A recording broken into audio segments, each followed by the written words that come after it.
Hi, I'm Matt Hall, and I'm an assistant professor of marketing in the College of Business, and I'm here today to talk about how receiving attention online can bias consumer perceptions. So we're talking about this idea of consumer-to-consumer attention exchange, which is basically just this broad idea that consumers pay attention to each other. We see this happening in person conversations, we see this happening online, but what I'm specifically interested in is how people who get attention can perhaps report some unintended consequences. So before we get started with sort of these consequences, I want to make sure we're on the same page about what I mean by attention. Attention refers to mental engagement that focuses on one stimulus while excluding others. So attention is inherently sort of prioritizing. When you make the decision to pay attention to one thing, you're also making the decision to exclude other things that are competing for your attention. And what I think makes attention really interesting is that it's a finite resource. We all have a limited supply of attention that's dictated sort of by the amount of stimuli we can focus our eyeballs on in a given day. It's bound by time. But at the same time, while our attention remains steady, the demands for our attention increases exponentially. And so if we think about supply and demand, as demand goes up, which we know demand for our attention is, social media posts, news stories, people, work, kids, everything that demands our attention, those are going up. But the supply of our attention stays the same. Economics will tell us that that's increasing the value of our attention. And there's a lot of evidence out there for why attention is valued, or the fact that it is valued. If we look at people are willing to do just about anything to get attention. There are news reports of people literally walking off of cliffs trying to get the perfect selfie because they want to get more likes. We pay with our attention. We watch ads on YouTube. That's us paying for the privilege to use their programming, paying with our attention rather than currency. And then those platforms turn around and they're using our attention, they're leveraging our attention to make money from their ad sources.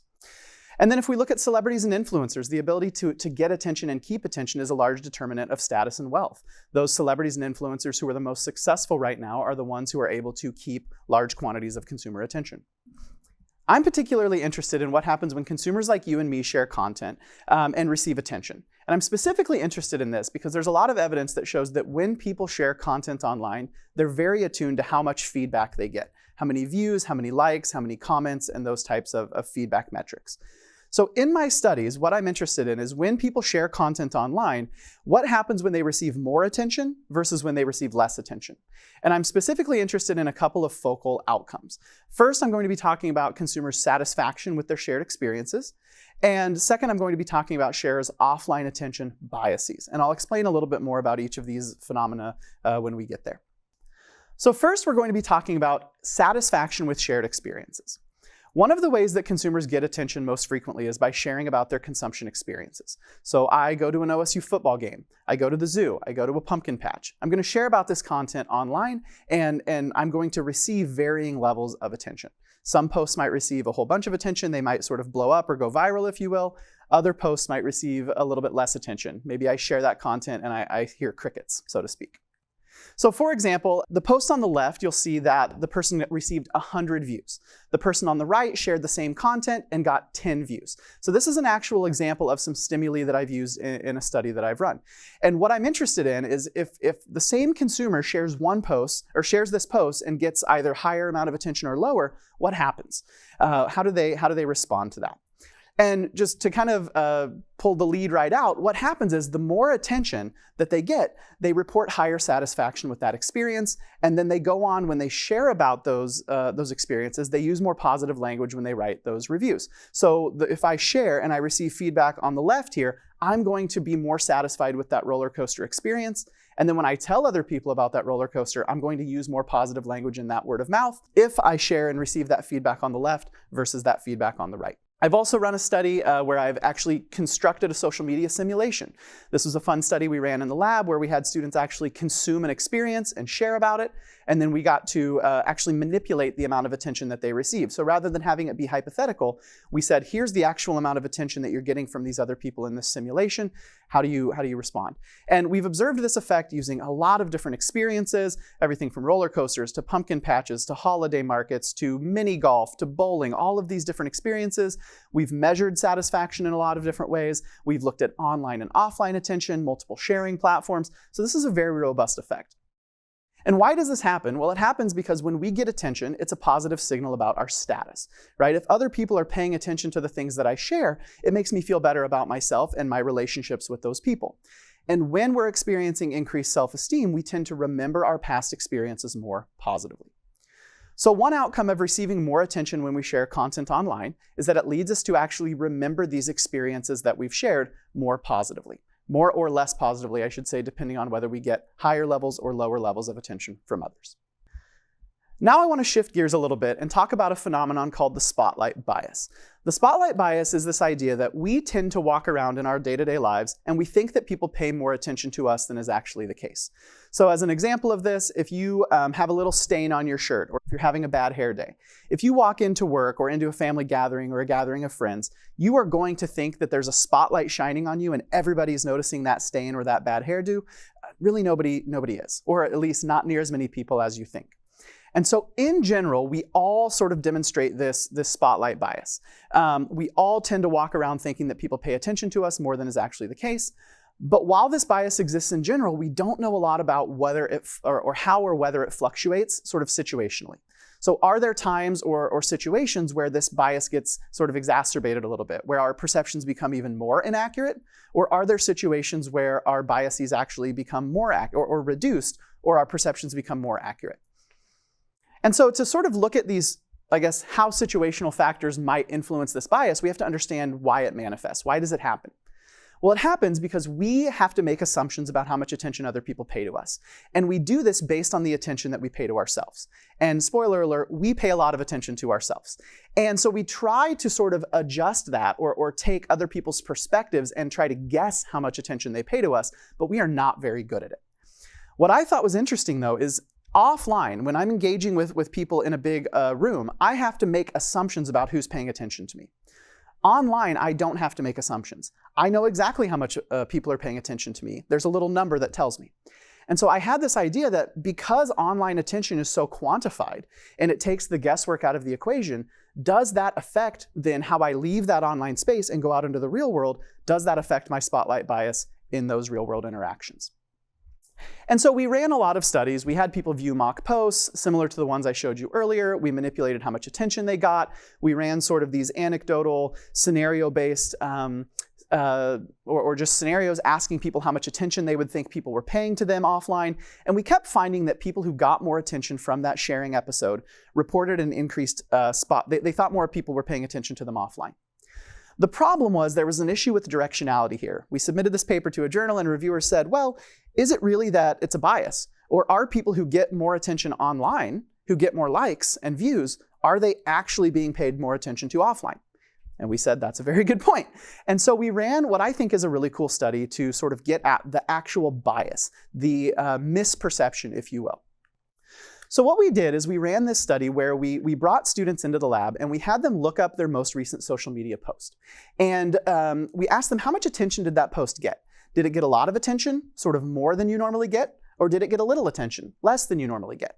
And right after they looked up that post, we sort of primed them to think about the attention they received online. We had them leave the room and go into an interaction with a couple of other students. We told them that these other two students were also participants, but really they were paid research assistants, what we call confederates. And we sat all three students down at a table and they all put on headphones and they pushed play on an audio recording. And while the participant was listening to a boring recording, I know it was boring because I made it, a recording about the importance of academic research, the confederates were hearing information about where to direct their attention. Okay, and so they were hearing things like, look at the participant, and they would glance at the participant. Look at the wall, and they'd look away. Look at your computer. And we did this so that we could control the exact amount of time that participants were actually observed. And that way, when they left the lab, we asked them how much time they thought they were observed. We had a baseline, an accurate baseline to compare it to. So out of 112 seconds in this audio clip, just under 2 minutes, participants were actually looked at for 30 seconds. When they went back to their computers, we said, okay, there was 112 seconds in that audio clip. How many seconds do you think you were being observed? And we subtracted that reported number from 30. So numbers higher than 30 mean that they thought that they're demonstrating a spotlight bias. They think they're being observed more than was the case. Numbers lower than 30 mean, or numbers closer to 30 mean less bias, more accurate, and numbers lower than 30 would mean a flip, the opposite. They think they're being ignored. And what we found was, on the x-axis here, you'll see this is subjective attention received from their online post. So when they looked up their post and they said, how much attention did you get? The people in the middle said pretty normal. The people on the right said a lot more than normal. The people on the left said a lot less than normal. And that y-axis is the spotlight value. So at the middle, at 0 on the x-axis, you see that people who got average levels of attention from sharing did indeed report a small spotlight bias. It was small, but it was significant. It was significantly different than 0. We observed that spotlight bias. But when people shared that content online and they got more attention than normal, here on the right side, you'll see that they demonstrated an enhanced spotlight bias. So their offline perceptions became even more inaccurate because they had received higher levels of attention online. On the flip side, on the left side of the graph, people who received less attention than normal actually they reported a reduced bias. They became more accurate for a bit, and then when they received way less than normal, it actually flipped and they felt they were being ignored. So what this is showing in general is that when we share content online and we receive attention, the amount of attention that we get online affects our subsequent interactions offline in terms of how much attention we think others are paying to us. So across these two sort of outcome variables, there's a lot of implications for brands. We are a college of business after all. So number one, it shows the importance for brands of helping their customers generate attention when they share about brand-related content, especially if you're an experiential brand. So if you are OSU Athletics, you're largely facilitating experiences. How do we help our customers get attention when they share about those experiences? Because the more attention they get, the more satisfied they're going to be, and in turn, the more positive word of mouth they're going to turn around and share. Those are outcomes we want to maximize. And then when we look at the spotlight bias, we know that people who are getting more attention are more likely to think that they're the focus of others' attention offline. And that has implications for brands who sell luxury products, conspicuous products, because people who tend to think they're the focus of attention are more prone to want to look good, are more prone to want to show off, and those sorts of things. Maybe more importantly, there's also implications for consumers. I'm showing that when people share content online, the amount of attention that that content generates for them influences how they perceive the offline world around them. So for one, the more attention that they get, the higher their self-esteem and their egocentrism are going to be. Those are meaningful outcomes that can have a lot of implications for well-being and other things. The attention that they get also influences how consumers think back on the experiences that they've had. And that can maybe unduly influence their future consumption. If I look back and think that I've had this wonderful experience, maybe it wasn't all that good, maybe it just actually received a lot of attention, I might be prone to do that again, which may be sort of a suboptimal outcome for me. And then lastly, the attention that we get online influences how accurately we perceive the attention others pay to us offline, which again, it's already something that is a bias that we have, and the attention that we get online can either make it worse or actually reverse it and make us feel ignored, which again, there are mental health implications either way. So the bottom line here is that people generally want attention from others. It's something that people generally desire, it's something that they seek, it's something that they go out of their way to try to get. But what I find is that consumers are largely unaware of how this attention can affect their subsequent offline behaviors and perceptions. Thank you so much for listening today. I hope you found it interesting, and I'm looking forward to our offline discussion.